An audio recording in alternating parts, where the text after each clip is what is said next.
Eu sou o Amílcar Correia e este é o P24.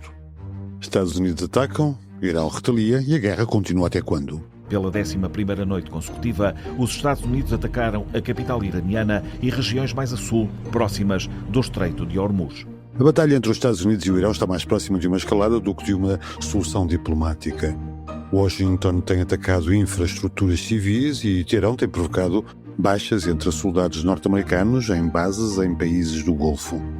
O secretário de Estado Marco Rubio diz que os Estados Unidos irão continuar a atacar o Irão enquanto este tentar exercer o controle sobre o Estreito de Hormuz, e o presidente iraniano Masoud Pezeshkian diz que o país está em guerra total.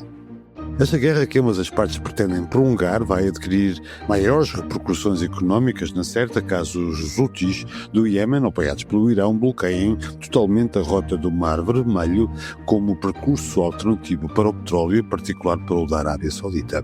The estimate we have as of today is 37.5 billion. O Pentágono já gastou 37,5 milhões de dólares nesta guerra, como acabámos de ouvir, e o secretário de Estado, Pete Hegseth, foi ao Senado pedir um reforço de verbas. O conflito é cada vez mais oneroso para os Estados Unidos e poderá tornar-se politicamente insustentável se o aumento dos preços da energia começarem a afetar seriamente o custo de vida dos cidadãos, diz Tiago André Lopes, o nosso convidado de hoje. Tiago André Lopes, professor de Estudos Asiáticos e Diplomacia na Universidade de Lusíada do Porto, acrescenta que, neste mundo bizarro, como lhe chama, estamos perante a possibilidade de assistirmos a uma nova geração de conflitos congelados, para os quais não existem soluções diplomáticas. Bem-vindos ao P24, o seu dia começa aqui.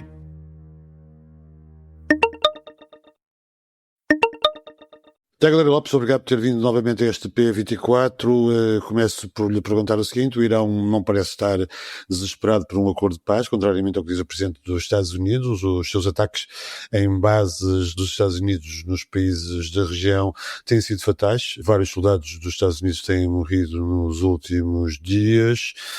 Parece-nos que a via diplomática tem vindo a ser desativada. Aquilo a que assistimos é até o ataque dos Estados Unidos a estruturas civis iranianas. Podemos estar, de facto, perante uma subida da intensidade do conflito. Ainda esta noite voltámos a assistir a ataques dos Estados Unidos no Golfo Pérsico. Obrigado por mais o convite, Amílcar. Eu diria que o caminho da diplomacia, de momento, está fechado, está trancado. Não está a acontecer diplomacia porque não há vantagem na prestação dos iranianos em negociar, quando a única grande vantagem que eles tirariam do memorando de entendimento e do processo negocial seria uma de duas: ou o descongelamento dos ativos iranianos, algo que rapidamente se percebeu que ficou fora da mesa, ou a licença para a exportação do petróleo iraniano, que facilitaria ao Irão controlar o seu próprio recurso, porque o Irão continua a exportar petróleo, que essa é a parte curiosa disto tudo. A Rússia ou a China continuam a comprar petróleo iraniano, só não é exportado para outros territórios, o que permitiria ao Irão cobrar o preço de mercado e assim fica mais dependente dos mercados de destino e não de ser ele a fixar o preço. Mas, em bom rigor, essas duas vantagens do processo negocial, elas não existem. E esta disrupção, do ponto de vista militar, a continuidade da guerra para o Irão, com as ações que para já o Irão tem tentado evitar as estruturas civis, com exceção das centrais de dessalinização do Kuwait que já foram atacadas, o Irão, grosso modo, tem tentado atacar apenas bases militares, porque introduz aqui uma nova linha que nós temos que incluir nas análises, que é muito simples. No pós-conflito, seja ele quando for, os parceiros dos Estados Unidos, Kuwait, Jordânia, Bahrein e Emirados Árabes Unidos, vão ter que fazer um processo de ponderação se a parceria estratégica e defesa com os norte-americanos de facto compensou. Porque neste momento eles têm todos os dias mísseis, projéteis, drones, têm estruturas militares em ataque e têm um ambiente que, do ponto de vista do modelo económico que os Estados do Médio Oriente tinham desenvolvido, não é sustentável. O turismo, as infraestruturas, o capital humano estrangeiro fugiu todo. E, portanto, a recuperação vai demorar muito tempo. E, portanto, eu acho que para o Irão, para já, a vantagem na continuidade do conflito existe, é um risco, obviamente, é um risco enorme. Para os norte-americanos, parece haver aqui dificuldade em perceber que o caminho da diplomacia vai sempre implicar uma coisa, que é fazer concessões. Conseguimos perceber, até pelo aquilo que disse, quais são as vantagens para o Irão, nomeadamente cimentar um regime que no início estava muito debilitado internamente. No caso dos Estados Unidos, e olhando para o que se passa internamente, a guerra é impopular, as suas verdadeiras consequências em termos de baixas têm sido escondidas, ocultadas, e vai ser uma arma de arremesso entre republicanos e democratas. Peter Hegseth foi ao Senado pedir mais dinheiro, o que poderá estar também em causa. O que é que, afinal, os Estados Unidos ganham em prolongar este conflito? É uma questão de orgulho? Eu acho que há aqui duas dimensões. Por um lado, obviamente, os Estados Unidos estão presos ao seu aliado regional. Não há forma simpática de colocar este assunto. Os norte-americanos estão presos aos erros estratégicos que lhes foram colocados por Israel. É Israel que prende os Estados Unidos a esta guerra permanentemente, tendo vendido inicialmente a ideia de que isto ia ser uma guerra rápida e de que a opinião pública iraniana se ia juntar ao esforço norte-americano. Não aconteceu, aliás, aconteceu o contrário. Nós sabemos que Trump reagiu com surpresa ao funeral do Ayatollah Khamenei, aos mais de 40 milhões de pessoas nas ruas, quer no Irão, quer no Iraque, tudo somado, obviamente, e portanto, essa é uma dimensão. Depois há, obviamente, a questão do orgulho pelos 17 que poderão ser mais soldados norte-americanos que já morreram. Continuamos com o mistério do famoso soldado que terá sido resgatado em abril, mas que nunca apareceu, e portanto eu mantenho muitas dúvidas se esse soldado de facto foi resgatado pelos norte-americanos, enquanto não tivermos provas tangíveis de que isso aconteceu. Temos mais de 100 soldados com ferimentos que supostamente são ligeiros, mas nós não sabemos se de facto são ou não. E portanto, e depois esta guerra é onerosa. Qual é que é a única coisa que para já vai segurando os republicanos nisto tudo? E na audiência para o Senado, na Comissão de Apropriações, nós vimos isso de forma muito clara. Como o custo de vida nos Estados Unidos ainda não subiu de forma exponencial, para já isto é gerível. Porque o impacto da carteira dos americanos para já é controlado. Agora, a energia esta semana, por exemplo, tem estado a subir outra vez. Nós estamos a aproximar-nos de valores superiores aos $95 por barril no Brent, que é o preço de referência para a Europa, mas mesmo para os Estados Unidos, o WTI, que é o indicador no qual eles compram, está já próximo dos $90 por barril.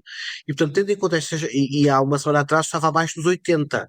Portanto, tendo em conta esta escalada dos preços em sede bolsista, se isto de facto começar a impactar a carteira dos norte-americanos, e tendo em conta que esta é uma guerra mais do que impopular, e essa para mim é a parte mais curiosa disto tudo, esta é uma guerra que uma parte substancial dos norte-americanos nem sequer compreendem.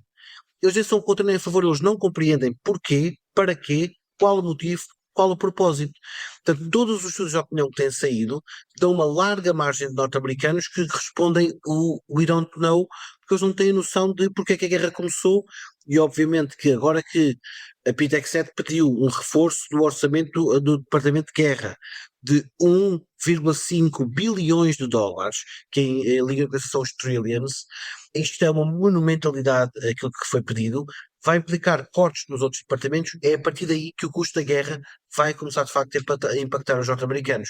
Portanto, a vantagem eu acho que é nenhuma, é uma obrigação diplomática, é uma obrigação política e é claramente uma demonstração do peso gigantesco que a AIPAC tem na política americana. Sim, parece um percurso autofágico, quase autodestrutivo desta administração, e parece também evidente que o bolso dos americanos será determinante, nomeadamente nas intercalares. Entretanto, o Irão, sabendo disso, o mais provável que possa acontecer é colocar os úteis no Mar Vermelho, colocando em risco esta rota como um percurso alternativo para o petróleo. Isto faz parte de uma estratégia exatamente para fazer com que os custos desta guerra sejam globais e tenham um impacto sobremaneira nos Estados Unidos. Essa é mais outra dos trunfos iranianos neste conflito. E é um trunfo que o Irão começou a jogar de uma forma um bocadinho diferente. O que é que o Irão fez? Agora já sabemos porquê. Ao que parece, os Estados Unidos conseguiram um acordo com a Arábia Saudita para permitir o enriquecimento de urânio à Arábia Saudita, o que vai deixar, curiosamente, ela vive muito nervosa também, diga-se de passagem, mas o Irão também não fica propriamente satisfeito, e o Irão aquilo que fez foi, os Houthis vão impor um embargo à navegação saudita no Estreito de Bab el-Mandeb. Pode acontecer a seguir, e este é o estreito que controla neste momento 15% de todas as exportações da Ásia para a Europa. E, portanto, este é um estreito importantíssimo, até para quem nos ouve, isto tem linguagem mais corriqueira, para as Temus da vida funcionarem, para os Alibabás da vida funcionarem, é preciso o estreito de Hormuz ou o estreito de Bab el-Mandeb estarem abertos. Se de repente os dois estiverem condicionados ou fechados, estes produtos vão começar a demorar muito tempo a chegar aos consumidores e vão a médio e longo prazo ficar mais onerosos. Isto vai ficar tudo mais caro, o que tornará a guerra impopular a partir do Ocidente contra o seu próprio aliado norte-americano. A estratégia é uma espécie de asfixia económica que não só pressiona os americanos a pressionar a sua administração, mas que leva os europeus a pressionarem diplomaticamente, porque os governos europeus vão se sentir pressionados domesticamente, a pressionar os norte-americanos a repensar as suas ações. Se isso vai ser suficiente, eu ainda tenho algumas dúvidas. Eu acho que nesta fase a forma mágica de desempatar isto tudo seria obviamente se houvesse um pouco mais de coragem em Pequim para entrar no jogo de forma mais assertiva, seja ela militar, ou política, ou diplomática, mas não continuar a esconder-se em declarações muito vazias que mostram um descontentamento crescente, é verdade. Nós vamos ver de declaração em declaração uma China mais zangada, mais preocupada, mas depois não passa disto, de declarações de queremos manter a ordem internacional vigente. Essa ordem não existe. Portanto, Pequim quer trabalhar sobre ficção e ficção não nos leva a lado nenhum. Aliás, esta semana houve um episódio muito curioso que foi a ASEAN fez um comunicado onde critica quer o Irão, quer os Estados Unidos por não cumprimento das regras da Convenção da ONU para o Direito do Mar. Qual é o problema desta declaração? É que quer o Irão, quer os Estados Unidos são signatários, mas não ratificaram. Portanto, esta Convenção para o Direito do Mar não produz efeitos. E como não produz efeitos nestes dois Estados, para que é que uma declaração que sai da ASEAN, onde claramente houve peso de uma série de nações asiáticas, vem dizer que esperamos que se comprometam a esta declaração? Portanto, é este mundo meio bizarro que permite que o conflito também se adense. Há uma série de parceiros dos norte-americanos e dos iranianos que os querem empurrar para cumprir obrigações legais que estes Estados não têm. Essa é a alteração que tem que acontecer, é empurrarem-nos para um processo negocial consequencial. E no meio disto tudo, há também uma boa notícia que eu acho que nós não devemos esquecer.